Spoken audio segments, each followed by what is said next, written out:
This DC precision amplifier is the one which reduces the offset to 0.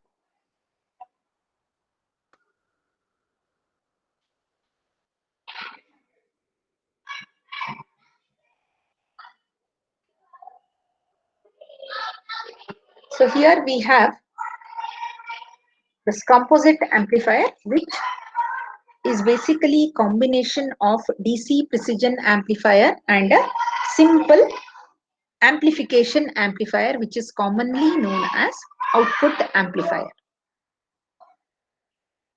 DC precision amplifiers, as it says DC it is. So basically this has limited bandwidth. So because of this limited bandwidth, it cannot be used alone over wide range of measurements.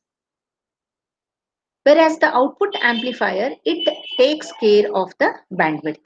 So in the DC precision amplifier, the offset and drift reduction is done, and in the output amplifier, the bandwidth is improved. So the combination of these two op-amp circuits is known as composite amplifier, which helps in improving the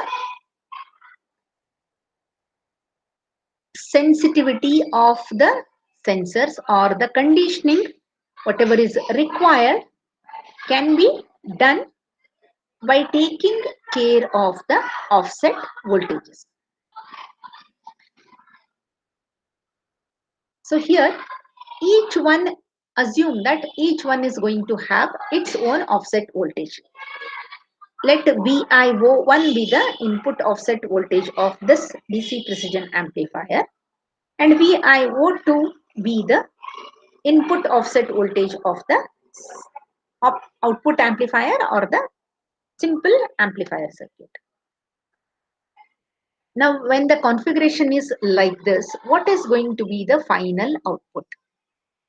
See here, for the second one, what input is fed along with VIO2?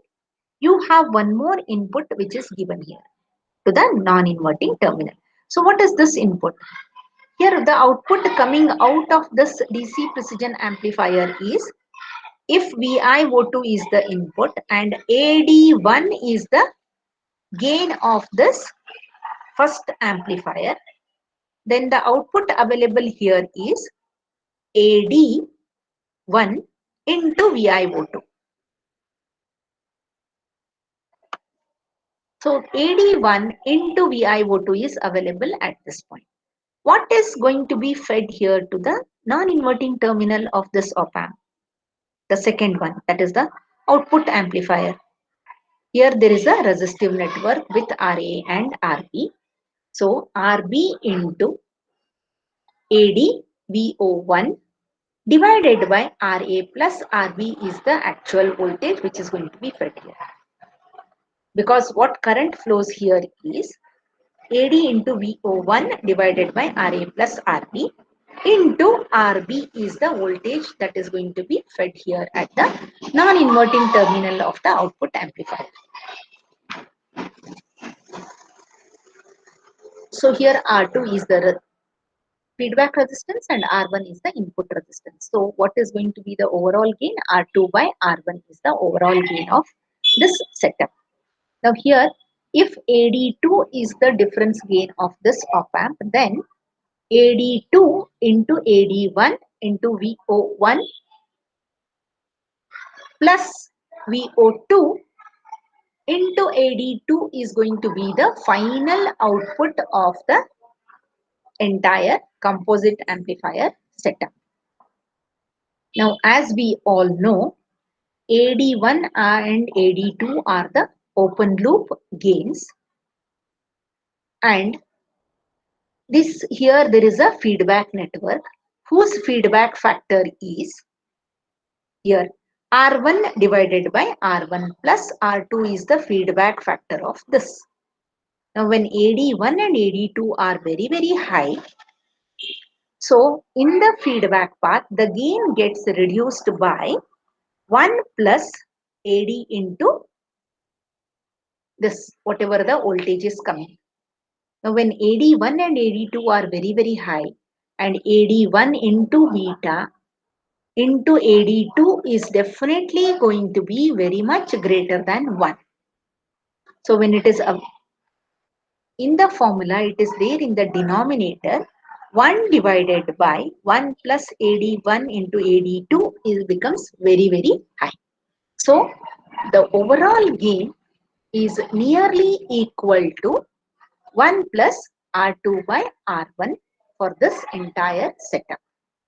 So the final output will be equal to the input offset voltage of the first one into the gain, because it is fed here from this non-inverting terminal. So 1 plus R2 by R1. This is going to be the output available at the composite amplifier output terminal. So by doing this, you can take care of the offset voltage at the second amplifier.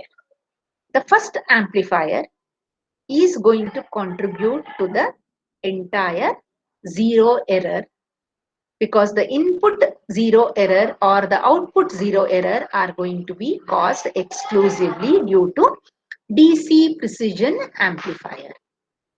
If this DC precision amplifier is adjusted for this VIO1, that is the input offset voltage, properly, then this composite amplifier will give you accurate readings.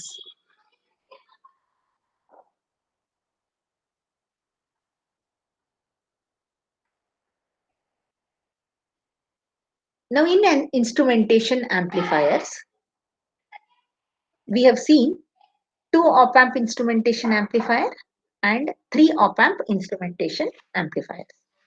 In any instrumentation amplifier, we have 2 ways of presenting the errors.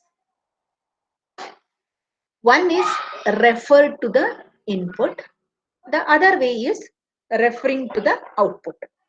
Because in instrumentation amplifier, it is a combination of 2 or 3 op-amps.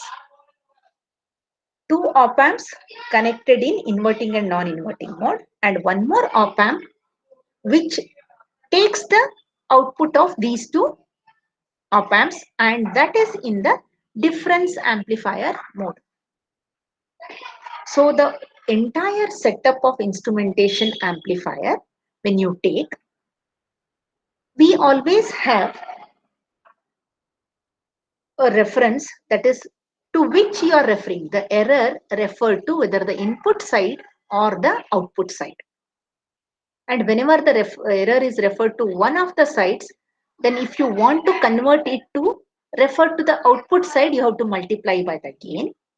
If already in the data sheet referred to the output side is given, then it has to be divided by the gain of the entire amplifier setup to make it refer to the input side.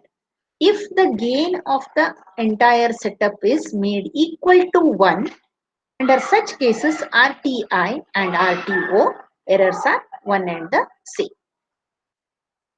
So in instrumentation amplifier, we have this combination, input amplifier and output amplifier combination. So refer to the output side means you are referring to the output amplifier considering the gain.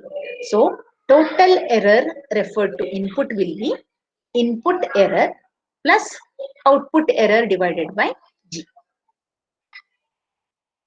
G is nothing but gain. If you are referring to the output side, then input error has to be multiplied by the gain of the amplifier plus the output error. This is a simple mathematics where whichever is being referred, either you have to multiply that by the gain to get the total error, or divide by the gain depending upon which one is your reference point.